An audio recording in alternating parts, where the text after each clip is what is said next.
EECP treatment क्यों बेहतरीन है? क्योंकि जब एज होती है तो एओर्टा जो मेन आर्टरी है बॉडी में ब्लड सप्लाई करती है ऑक्सीजन वाला, वो स्टीफ हो जाती है। नॉर्मली एओर्टा इलास्टिक होती है लेकिन वो स्टीफ हो जाती है। और दूसरा, डायस्टोलिक प्रेशर एज बढ़ने के साथ कम होता है और कोई पैथोलॉजिकल कंडीशन से भी कम होता है, जैसे मेडिसिन या कोई पैथोलॉजिकल डिहाइड्रेटिंग कंडीशन है या दूसरा ऑर्थोस्टेटिक हाइपोटेंशन से। तो डायस्टोलिक प्रेशर कम होने से कोरोनरी परफ्यूजन प्रेशर कम होता है और कोरोनरी ब्लड फ्लो कम होता है, तो पेशेंट्स की तबीयत बिगड़ती है। इसीलिए ईईसीपी डायस्टोलिक ऑगमेंटेशन करता है। तो डायस्टोलिक ऑगमेंटेशन से डायस्टोलिक प्रेशर बढ़ेगा। नॉर्मली एओर्टा में जो डायस्टोलिक प्रेशर होता है वो 80 के आसपास होता है। जब वो एकदम से नीचे चला जाता है, जैसे 50, 55, 60, तो कोरोनरी परफ्यूजन पे भी इफ़ेक्ट पड़ती है।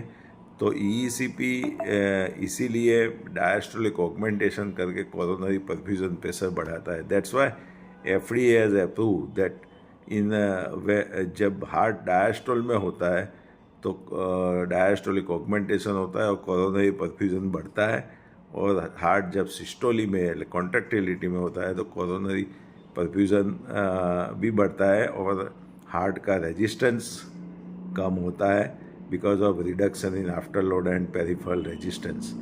That's why EECP is working with cardiac cycle. So that's why it is very much effective to treat heart failure, to improve heart pumping and doing natural bypass by vascular growth factor secretion, progenitor cells, stem cells, and developing new vessels and opening the culprit vessels and reduction of blockages.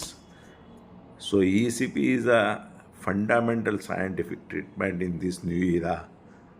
Avoid surgical intervention or stent. Or if you have problem after surgery or stent, visit trained ECP certified doctor. This is the basic of heart treatment. Thank you.